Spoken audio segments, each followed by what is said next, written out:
Selling is all about pushing the right psychological triggers.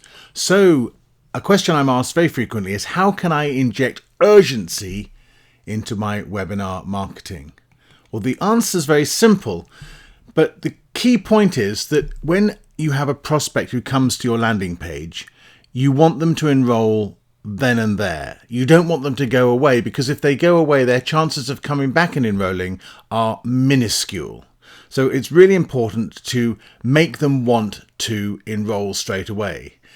And the way to do this, or one of the ways to do this, is to make them feel that they might be missing out on something. But you can't do this either artificially or make it sound spammy or scammy or whatever. So a very simple way is to add a countdown timer to your landing page. Now, this isn't difficult to do. There's no CSS programming or anything else like that required. I actually use lead pages. This is not a pitch for lead pages, but I'll show you a couple of lead pages templates here.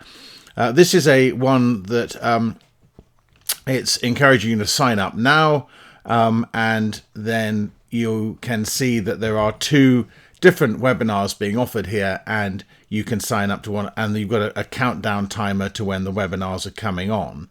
Another place where you can put a countdown timer is when you come to your webinar replay. And here you can encourage people to buy the replay if you're selling it, or then you may simply just be showing it, but they then can see that the time is counting down before which they need to take action, otherwise they're going to miss out. So let me help you a little bit further by showing you a few words that you can put into your marketing copy to help your prospects want to sign up sooner rather than later, not to leave it behind.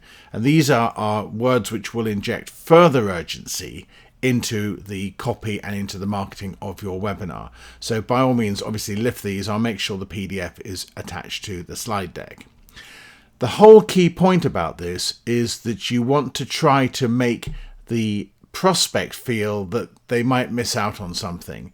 And buyer's remorse is when a prospect actually misses a deal and then they look back and they think, oh, I wish I'd bought that. And what you're trying to do is to make them worry about suffering from buyer's remorse. Make them worry that if they don't take action now, they're going to miss out. So apart from the little copywriting bonus, the main point about this is to put in a countdown timer. And as they see that countdown timer clicking down, that will make them feel that there needs to be a sense of urgency in their decision to enroll in your webinar. So how can you inject urgency? The simple answer is to include a countdown timer and give them the feeling that they might be missing out on something.